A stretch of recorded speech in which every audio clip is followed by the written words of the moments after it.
Assalamualaikum warahmatullahi wabarakatuh.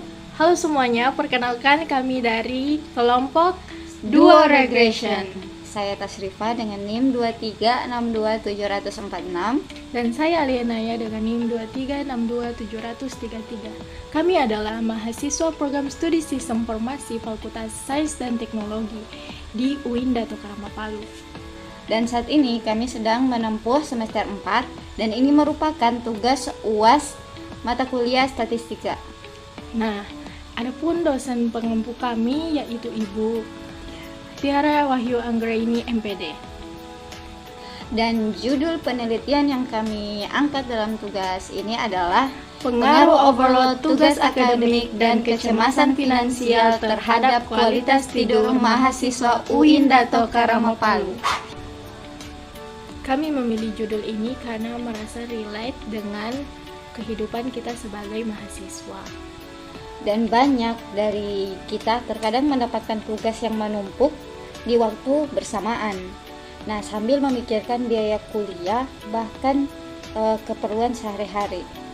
Nah, semua ini bisa memicu kecemasan dan salah satu dampaknya yang mungkin tidak kita sadari adalah terganggunya kualitas tidur kita sebagai mahasiswa. Nah, dan pada kesempatan kali ini kami ingin membuktikan secara ilmiah apakah benar dua hal itu, yaitu tugas dan keuangan, mempengaruhi seberapa nyenyaknya tidur mahasiswa setiap hari.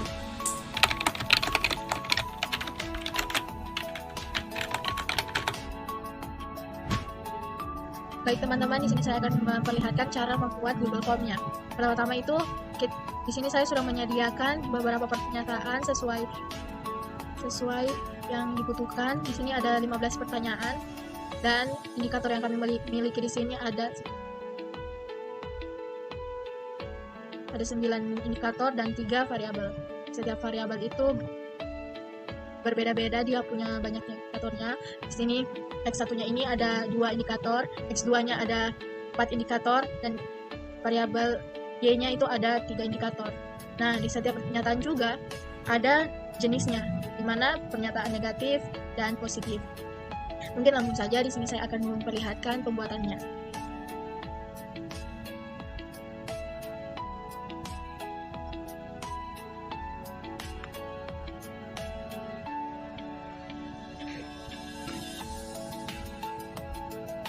Nah, jika sudah deskripsi dengan judulnya, lalu kita selanjutnya itu membuat.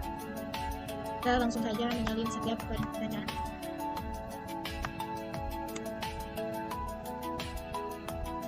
Memilih pilihan kata, opsi itu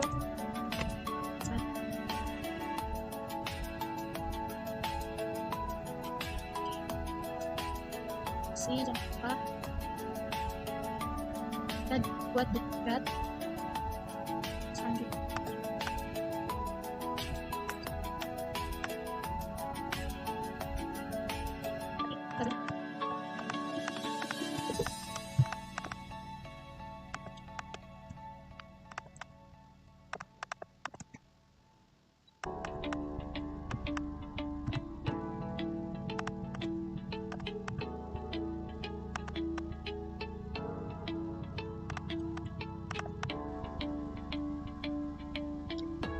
baik, sudah. Selanjutnya itu kita ganti ininya, temanya agar nilainya lebih menarik. Di sini saya menggunakan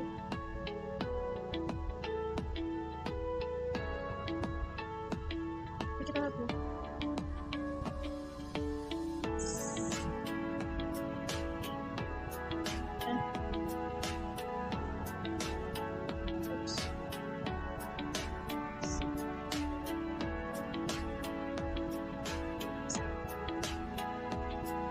Selesai.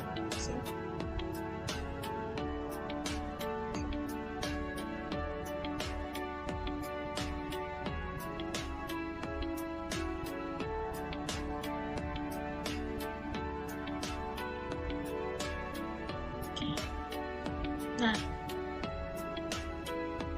jadi kalau sudah selesai tinggal dipublikasikan.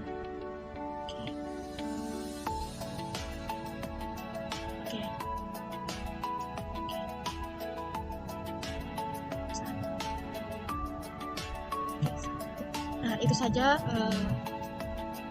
cara pembuatan formulirnya.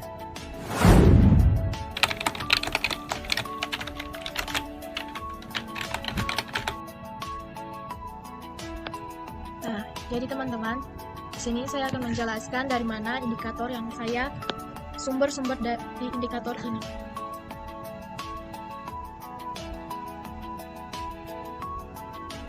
Pertama itu banyaknya tugas.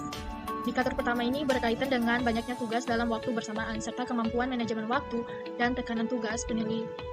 Ini kita ambil sumbernya dari penelitian dari Fatima Safia Dekaka 2024 menunjukkan bahwa semakin buruk kemampuan manajemen waktu mahasiswa, maka tingkat stresnya akan semakin tinggi. Hal ini diperkuat oleh meta-analisis dari Ahmad et al.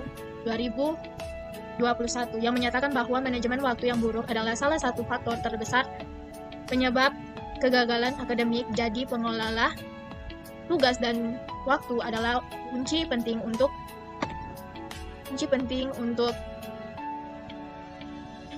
menjaga kesehatan mental dan performa akademik mahasiswa. Yang kedua yaitu masalah finansial mahasiswa. Indikatornya ini adalah kekhawatiran terhadap biaya kuliah dan kebutuhan sehari-hari tergantung ekonomi pada keluarga serta tidak memiliki penghasilan pribadi. Nah, sumbernya ini kita ambil dari penelitian Du et al. 2021 menyatakan bahwa tekanan finansial menyebabkan kurangnya tidur dan kualitas tidur yang buruk. Hal ini bahkan bisa memengaruhi kebiasaan makan dan kesehatan mahasiswa secara keseluruhan. Selain itu ada juga jurnal sumber yang kami ambil New KG dan Pletis 2020 menyebutkan bahwa stres finansial berdampak langsung pada jumlah jam kerja mahasiswa dan juga kesehatan mental mereka. Jadi kondisi finansial sangat memengaruhi fokus belajar dan kesejahteraan mahasiswa. Gangguan fokus akibat finansial. Nah, stres karena masalah ekonomi juga bisa mengganggu konsentrasi belajar. Ini didukung oleh temuan dari Jackson 2019 yang menyatakan bahwa tekanan keuangan menyebabkan gangguan fokus dan meningkatnya kecemasan terutama ketika kita tidak ada penghasilan tetap. Nah, selanjutnya itu dia mengenai kualitas tidur dan istirahat. Nah, indikator selanjutnya ini mencakup durasi tidur, gangguan tidur, dan kualitas istirahat. Dalam studi oleh Huang et al. 2024 terhadap lebih dari 8.000 mahasiswa, ditemukan bahwa semakin tinggi tingkat stres akademik, semakin buruk pula kualitas tidur mereka. Nah, penelitian lainnya oleh Yun et al. 2022 menyebutkan bahwa gangguan tidur bukan hanya berdampak pada mood, tapi juga pada performa akademik secara langsung. Artinya, tidur yang cukup dan berkualitas sangat penting untuk kesehatan mental dan prestasi belajar mahasiswa. Nah, itulah penjelasan indikator kuesioner saya beserta dasar-dasar ilmiahnya atau sumber-sumbernya.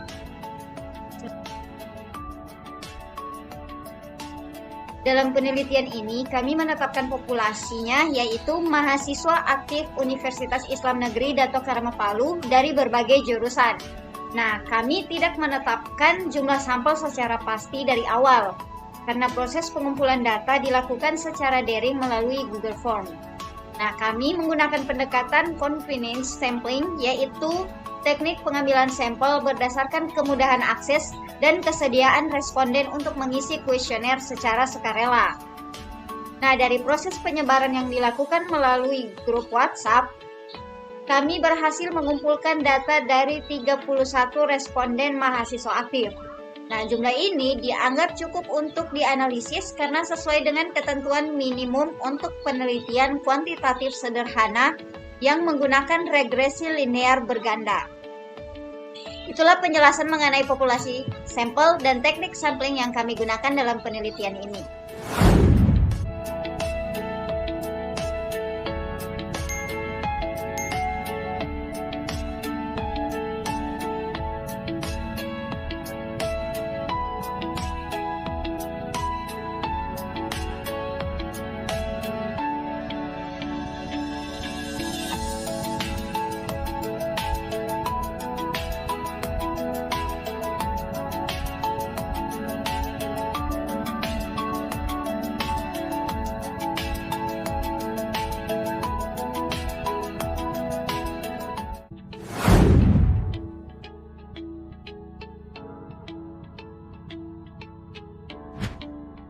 berarti ini dia kumpulan jawaban-jawaban dari responden. Nah, ini semua akan kita copy ke Excel. Nah, di sini ada 31 jawaban dari responden. Nah, kita mau lihat untuk data lengkapnya. Nah, ini untuk pertanyaan pertama, pernyataan 1, kedua, ketiga, keempat, kelima, keenam, ketujuh hingga 15. Nah, oke, tinggal kita copy ke Excel untuk diolah.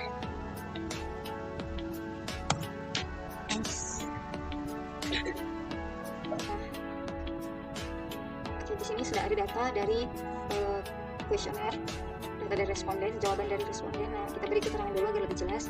1 itu artinya responden memilih sangat setuju. Kemudian 2 itu tidak setuju. 2 setuju.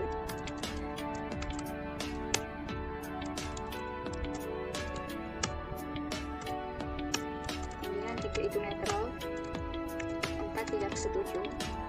5 sangat tidak setuju.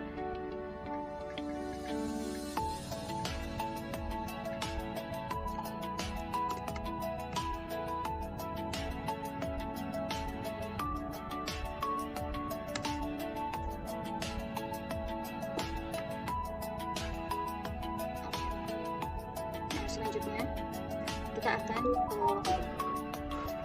menyesuaikan dengan pernyataan atau skor untuk nilai negatif dan positif. Ini kita buat dulu item untuk positif, negatif. Kalau dia sangat setuju, netral, tidak setuju, sangat tidak setuju.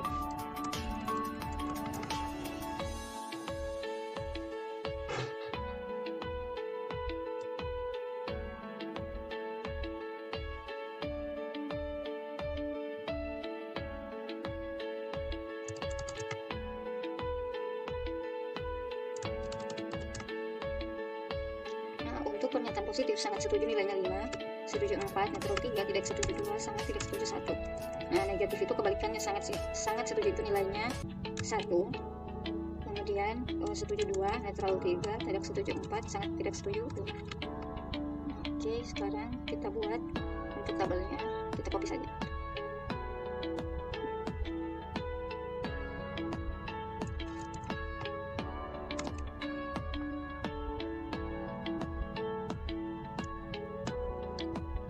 Pernyataan untuk yang negatif, rumusnya itu kita mau sesuaikan dengan item positif dan negatif ini. Rumusnya sama dengan kemudian 2 negatif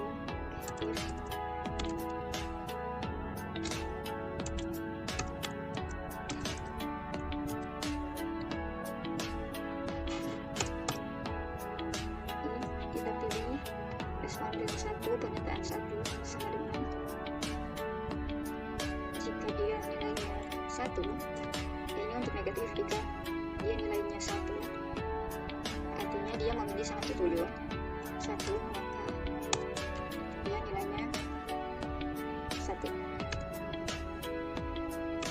Terus masih dengan kolom yang sama, jika nilainya 2, dia memilih setuju, maka nilainya 2.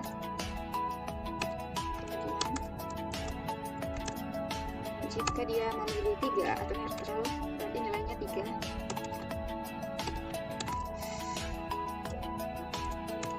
Jika dia memilih tidak setuju, nya 4.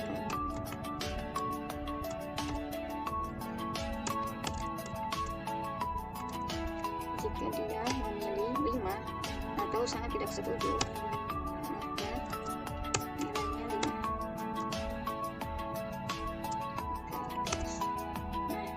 Sudah sesuai. Jika dia memilih 2 untuk pernyataan negatif, dia memilih 2 atau setuju, maka nilainya 2. Nah, ini agak lebih memudahkan, langsung kita tarik saja.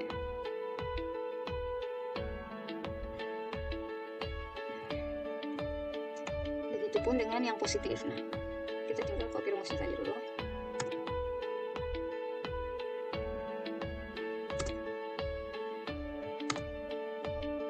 Misalnya kita mau ambil, ini kita berada di kolom F8.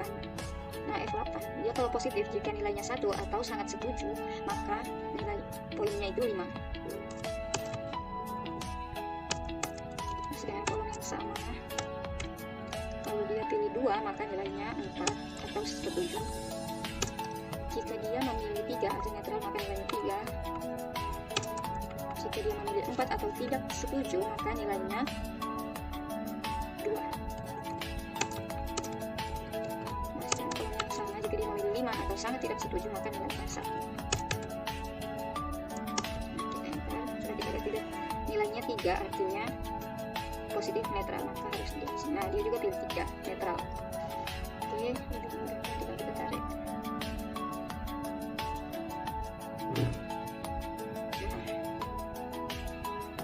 Sekarang nilainya sudah ada semua. Sekarang kita mencari X1, X2, dan Y-nya untuk nilai X1, X2, dan Y. X1, X2,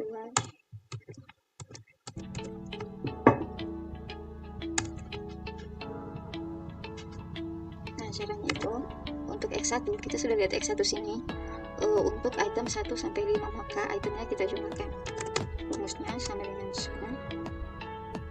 Terus kita blok untuk nilai item 1 sampai 5 terus enter. Nah begitupun dengan X2 kita jumlahkan item 6 sampai 10. Untuk Y itu pernyataan untuk Y itu yaitu item 11 sampai 15 maka skornya kita jumlahkan. Oke. Kita tinggal tarik.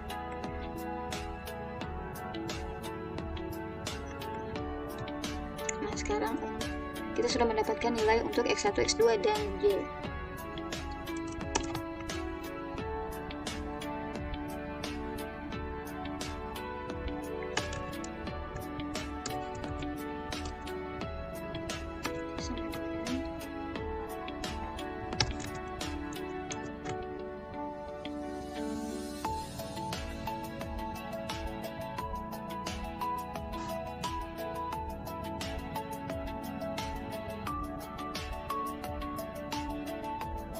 Kemudian X2 kuadrat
sini kita sudah mendapatkan nilai dari X1 kuadrat, X2 kuadrat, Y kuadrat, X1 kali Y, X1 kali Y, kemudian X2 kali Y, X2 kali Y, kemudian X1, X2. Nah selanjutnya semuanya kita totalkan.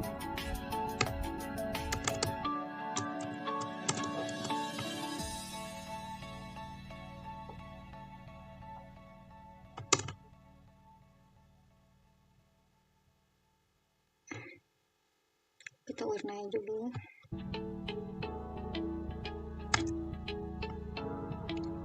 Nah totalnya ini kita gunakan untuk di rumus X1 kuadrat mencari sigma X1 kuadrat, sigma X2 kuadrat hingga sigma X1 X2.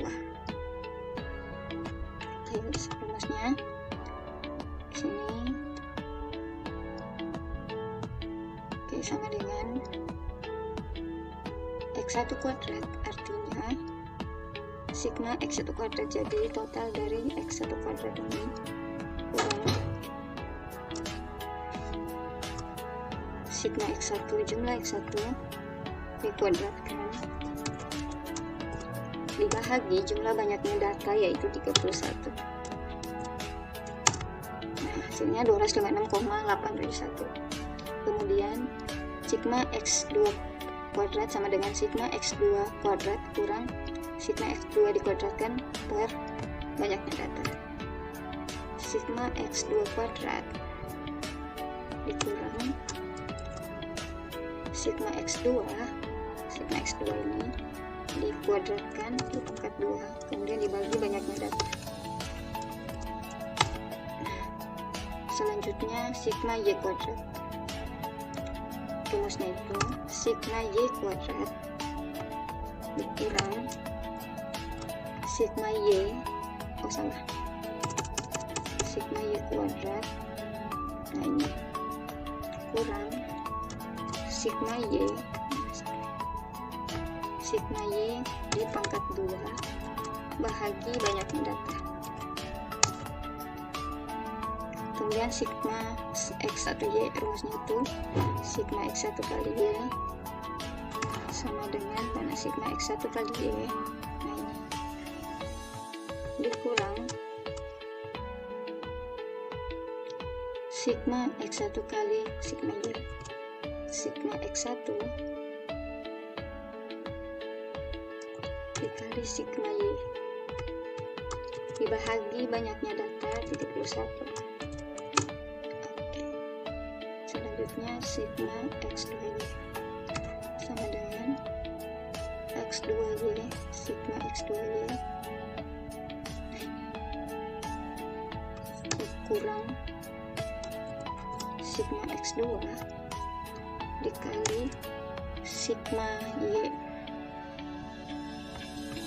dibahagi banyaknya data.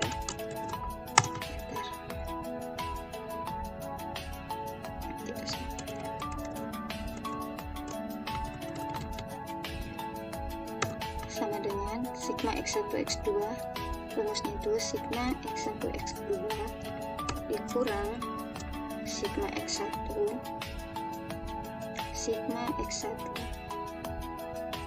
dikali sigma X2 dibahagi N atau 31.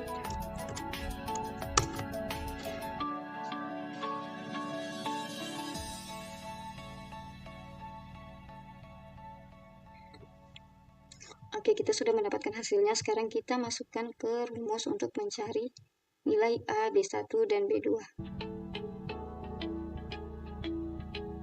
Berarti B1 sama dengan sigma X2Y, berarti ini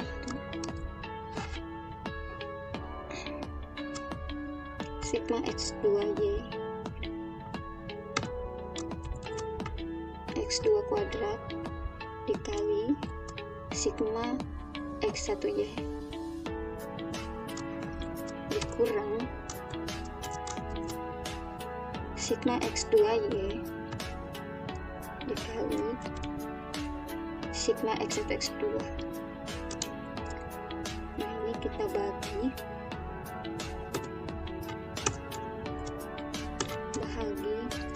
sigma X1 kuadrat dikali sigma X2 kuadrat dikurang sigma X1 X2 pangkat 2. Hasilnya 0,29196. Terus selanjutnya mencari nilai B2. Sama dengan sigma X1 kuadrat dikali sigma X2Y dikurang sigma X1Y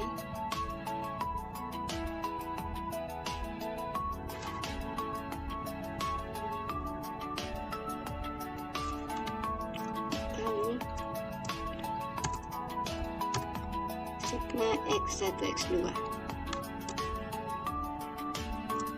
dibagi sigma X1 kuadrat sigma X1 kuadrat dikali sigma X2 kuadrat dikurang sigma X1 X2 dikuadratkan.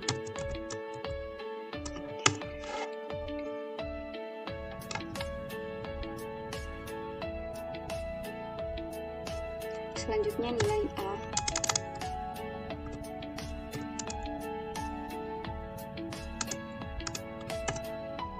rumusnya sigma Y berarti sigma Y sini kita ambil total dari variabel Y kurangi B1 kali X1 B1 kali sigma X1 kurang B2 kali sigma X2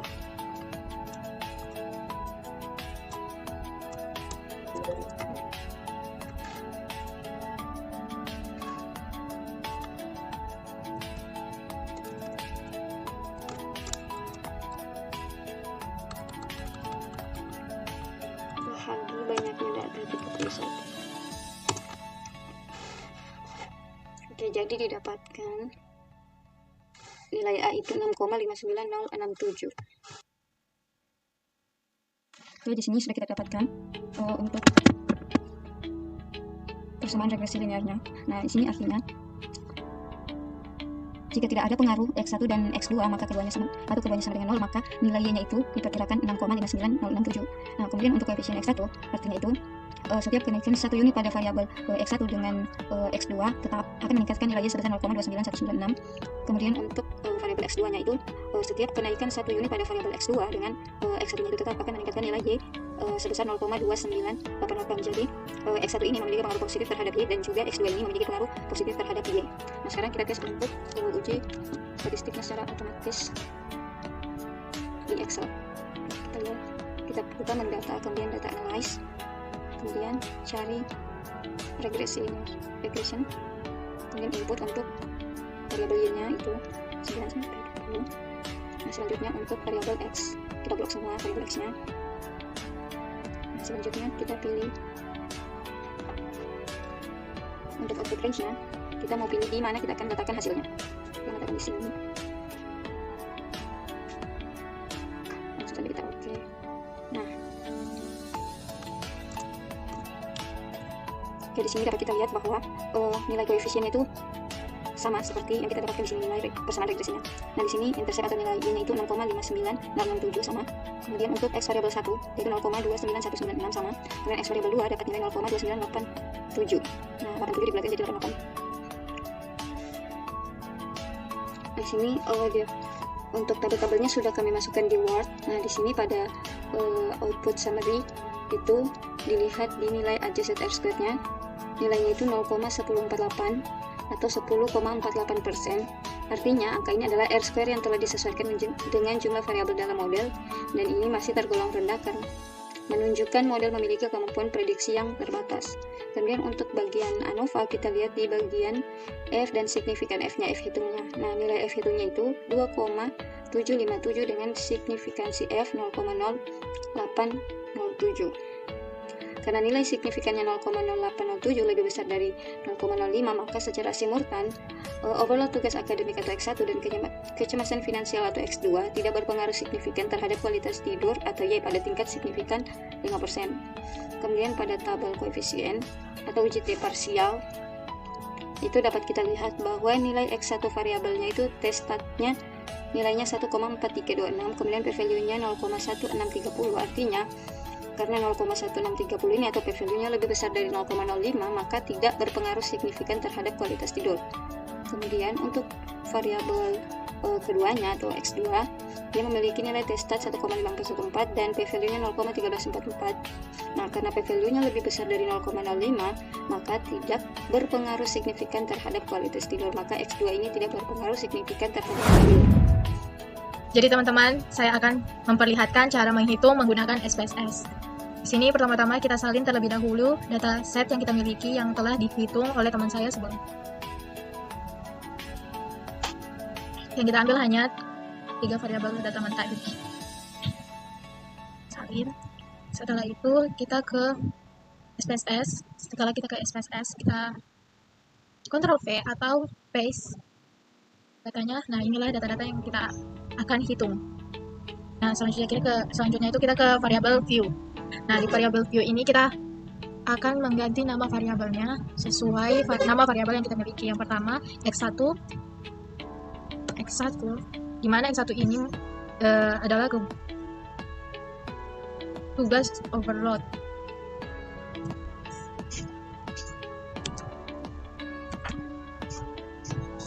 Nah, setelah itu yang kedua itu X2, kebutuhan finansial.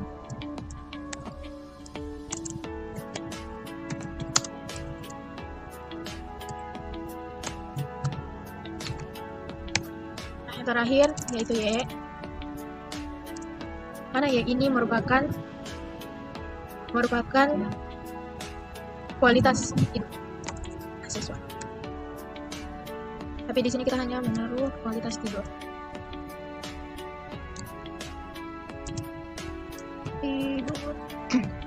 Nah, setelah itu di sini kita tidak akan mengubah apa, kita hanya mengubah yang bagian measure. Di sini kita menggunakan scale sesuai data yang kita miliki. Nah, langsung saja kita ke analyze. Setelah kita ke analyze, kita ke regression. Setelah kita ke regression, kita ke linear. Nah, di sini kita akan menghitung bagian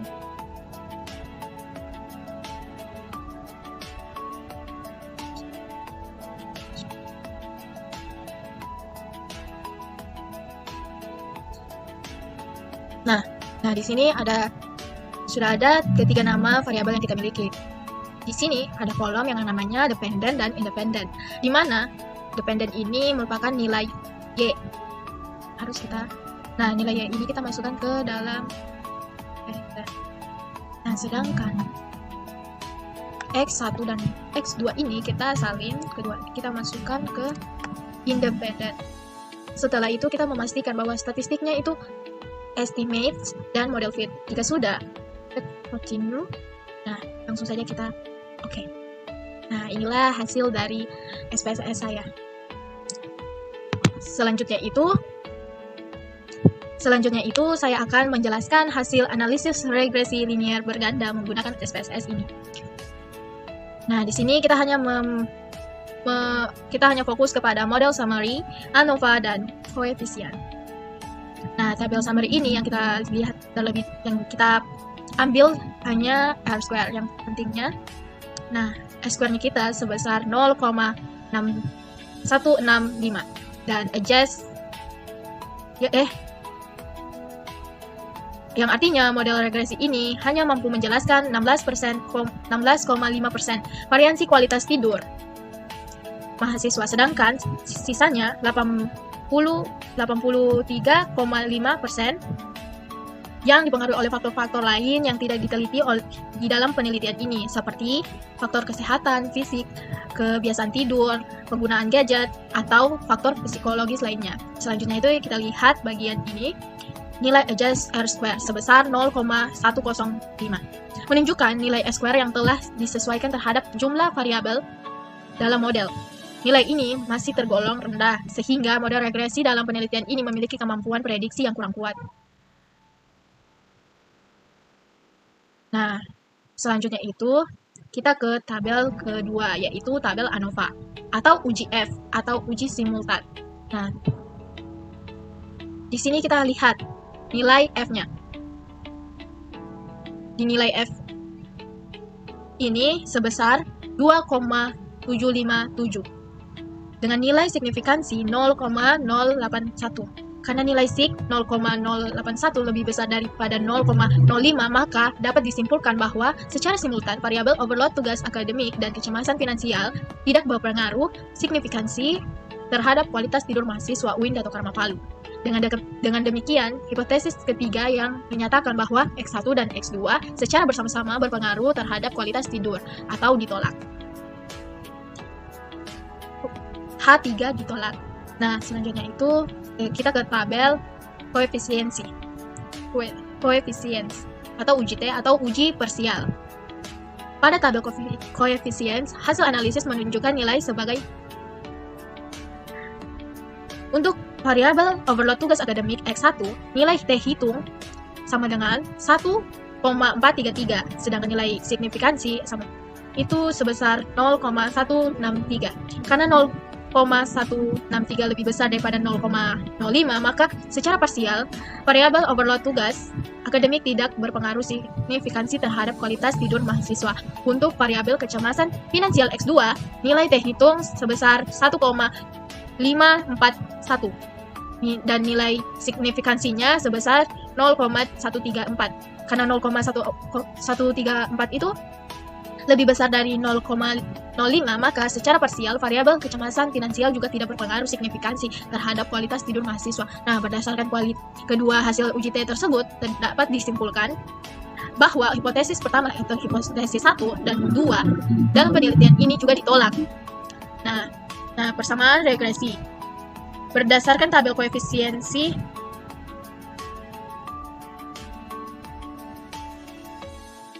diperoleh persamaan regresi sebagai Y sama dengan 6591 tambah 0,292 X1 tambah 0,299 X2. Artinya konstanta 6,591 menunjukkan nilai dasar kualitas tidur saat X1 dan X2 bernilai 0. Koefisiensi X1 sebesar 0,292 dan koefisiensi X2 sebesar 0,299 menunjukkan adanya hubungan positif, namun karena nilai signifikansi masing-masing variabel lebih besar dari 0,05, maka secara statistik hubungan ini tidak signifikansi. Nah, untuk itu tidak ada pengaruh signifikansi baik secara simultan maupun parsial antara overload tugas akademik dan kecemasan finansial terhadap kualitas tidur mahasiswa UIN Dato Karama Palu. Itulah hasil yang kami dapatkan. Nah, model regresi ini memiliki kemampuan penjelasan yang rendah, yaitu hanya sebesar 16,5%. Nah, berdasarkan hasil analisis data menggunakan regresi linear berganda terhadap 31 responden mahasiswa UIN Dato Karama Palu, maka kami memperoleh 4 kesimpulan.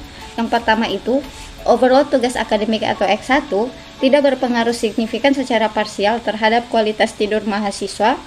Hal ini ditunjukkan oleh nilai signifikansi uji T sebesar 0,163, lebih besar dari 0,05, sehingga hipotesis yang menyatakan adanya pengaruh signifikan overload tugas akademik terhadap kualitas tidur ditolak. Kedua, kecemasan finansial atau X2 juga tidak berpengaruh signifikan secara parsial terhadap kualitas tidur mahasiswa, dan hal ini berdasarkan pada nilai signifikansi uji T sebesar 0,134 lebih besar dari 0,05, sehingga hipotesis yang menyatakan adanya pengaruh signifikan kecemasan finansial terhadap kualitas tidur juga ditolak. Yang ketiga, secara simultan, variabel overload tugas akademik dan kecemasan finansial tidak berpengaruh signifikan terhadap kualitas tidur mahasiswa UIN Dato Karama Palu. Hal ini dibuktikan